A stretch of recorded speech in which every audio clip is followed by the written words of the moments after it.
Olmay қалай. Сен неге итересің? Мен сені қазір не істемейсің? Ұшыра! Не істейсің ағай? Ұшыра! Не істейсің? Ұшыра! Не істейсің?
Келе жатыр!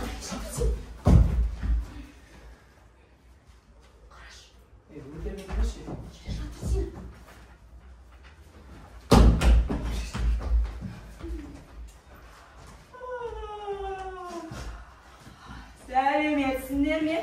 Сәлеметсізге аса қадірлі құрметті директор ханым Душабай Тоқаш Тоқмолдашына.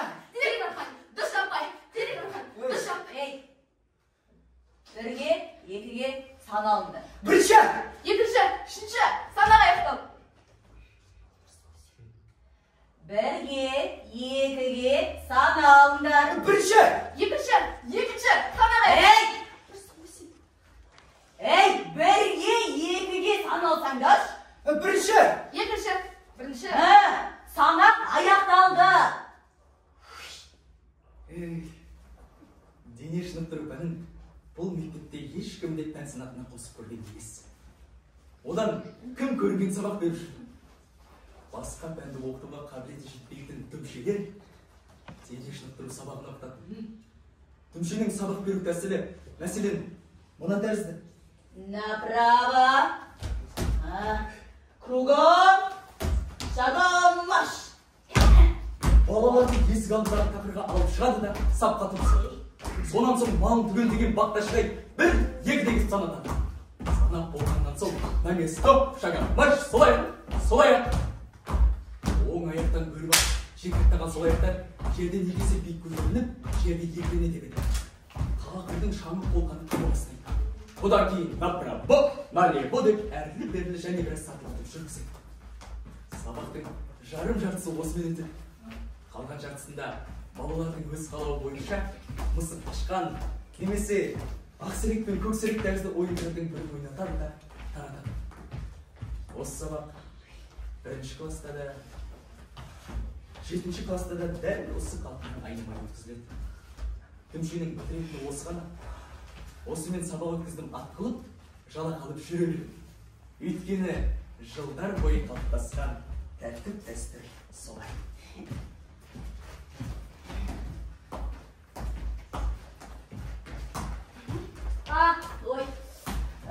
Мәләксей, енді қалаған ойындарында ойнай беріңдер.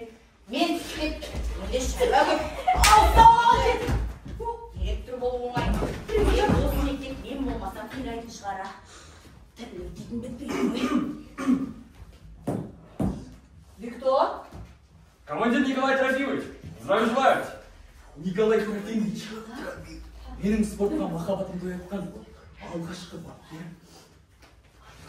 Мен осы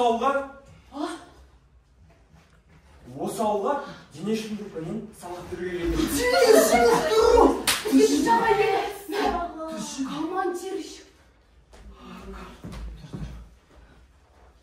Налево! Барыңдар бастарыңа! Шадон марш! Ұстарыңдаршы! Мен осы ауылда бірнеше спорт секцияларын ұйымдастырмақшымын. Секция? Иә? Қараңыз. Секция дегеніміз волейбол, футбол, бокс секілді спорт түрлерінің жиынтығы. Сіздің мектебіңізде мен сол секцияларды өткізетін боламын. Тоқта. Балалар сонда сабақтарын қойып, сенің әрлерімен шұғылдана ма? Жоқ. Неге қояды? Біз тәртіп орнатамыз. Әр бала өз қалаған секцияға мүше болады. Ал әр секция аптасына 2 рет өткізетін болады.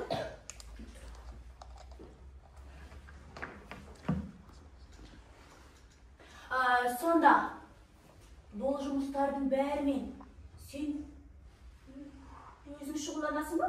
Өзім? Міндетті сабақтарың ше? Ой, сабақтардан тыс уақыттарда.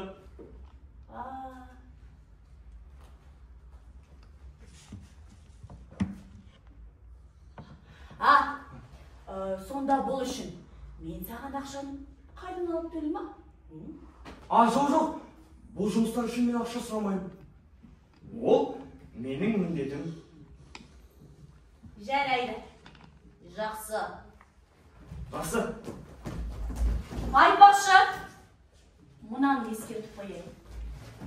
Сенің секцияларың балалардың сабақ оқуына кедергісін келтірмес. Сосын бір баланың бір жері жазым болып майып болса, басыңмен жауап бересің. Так точно. Точно.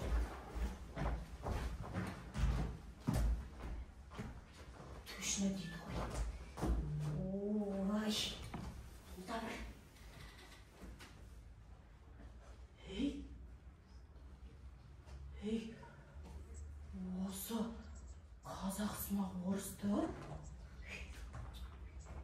мені аңдуға сөйтіп лауазымнан тайдыруға жіберген ғой деймін, я. Басқа мұғалімдер ғой, сәл бір қосалқы жұмыс тапсырсаң, қабатынан безете алады, тұяқтарының ұшы қимылдағанына ақсап шығады. Жанның тыныштығын ойламайтын, бұл неткен пенде. Жарайды, әзірге көзден таса қылмай, қадағалай тұрайын. Осыдан маған бір кедергі келтірсін, көзін бірден қатар. Иә. Балалар!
келісеміз.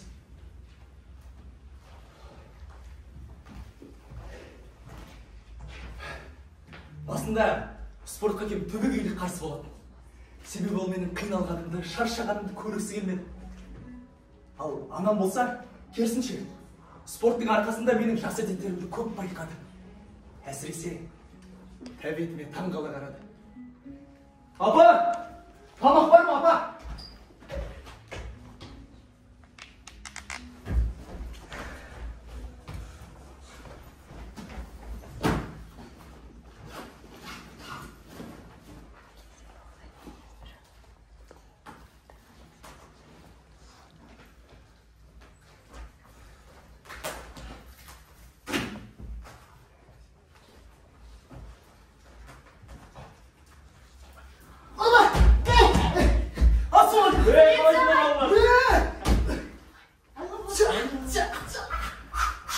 Алла, бүгін біз осы бокс қолғаптарымен жаттығу жасаймыз.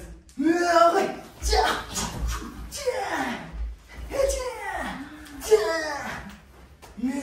Бастаймыз ба? Бастайық!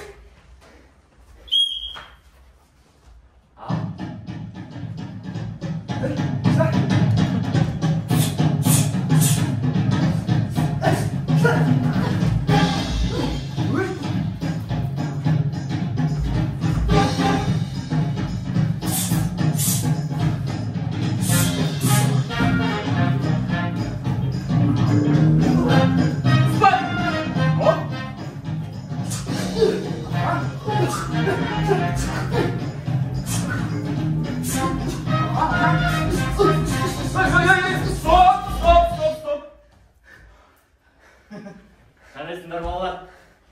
Енді бүгінге жетіп, жарыстың алдында сон питание бәрін қадағалауға жарай ма?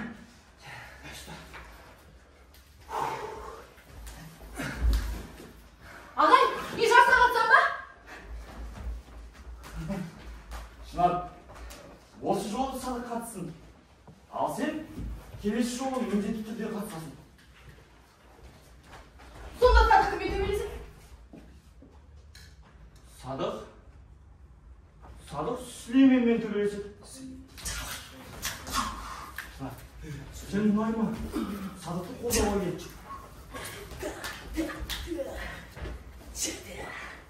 Садық! Тез жиналда босат сол. Шынар! Мені қолдауға келесің ба, Келем. Ой, мен Садықты жеңем ба, Иә, жеңем ба, жеңем қыздар, жеңем.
Мен жеңіл атлетикаға қатыса отырып, Шынардың бос уақытында бокспен шұғылданамын.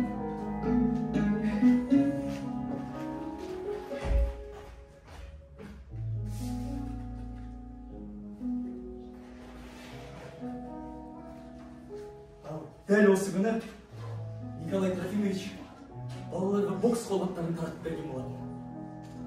Және Шынар екеуміздің құпия іс жоспарымыз кейін менің тағдырыма айналды.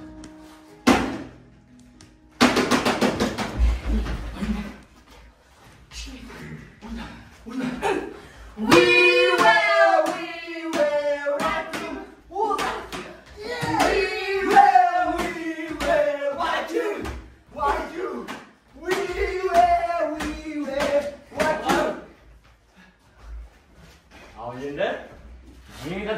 жарысымыз бітті. Көрсеткіштер бойынша Мұрат Батырбаев жоғары нәтиже.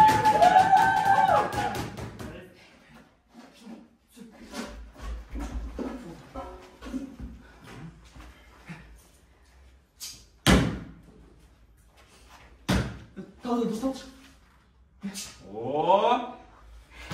Ал енді бокстан жарысымызды бастай берейік. Рингтің қызыл бұрышынан Сәлеметсіз бе? Сәлеметсіз бе? Сәлеметсіз бе? Рингтің қызыл бұрышынан Сады Көпболғашевті шақырамыз.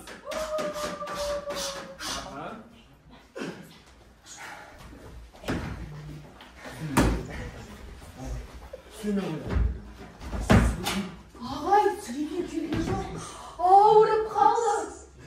Ағай! Сүлеймен менен қорқып келген жоқ. Өңкей әлсіз. Үй күшікте. Ағай, не бокстасып көрейін? Бұрышына қыз бала ұл баламен бокстаспайды. Ендеше Мұрат қатыссын. Иә, мен қатысайын. Үйреніп алғам. Сізбен қайтқаныңыз күнде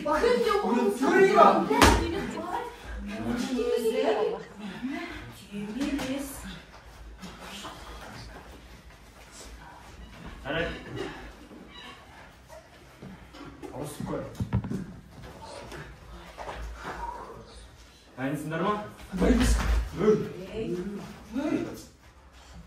Ал, бастаймыз.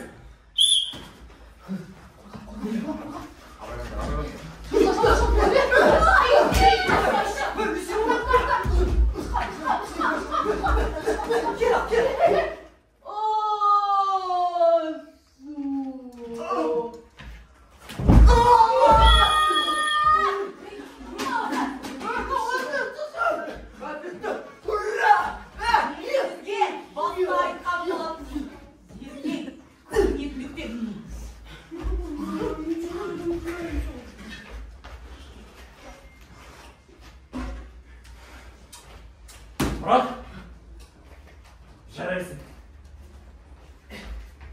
Саған менімен Алматыға бару керек, спорт интернатына. Алматы? Шынар, сен де жарадың. Сен бізбен бірге барың келсең, мен сені алып кетуге дайынмын. Рахмет ағай. Ерте аялдамада кездесеміз. Жарай ма? Жақсы, сенде де күтемін. Жақсы ағай.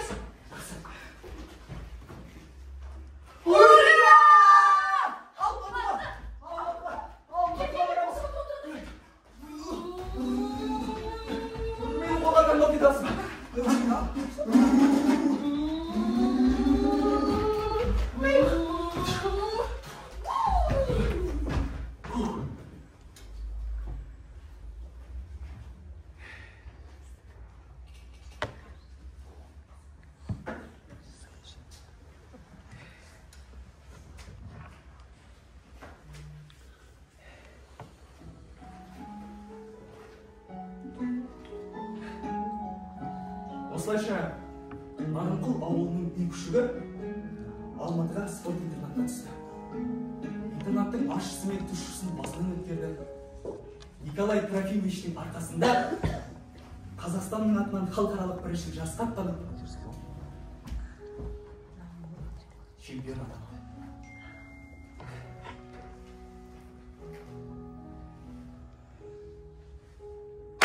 Рахмет.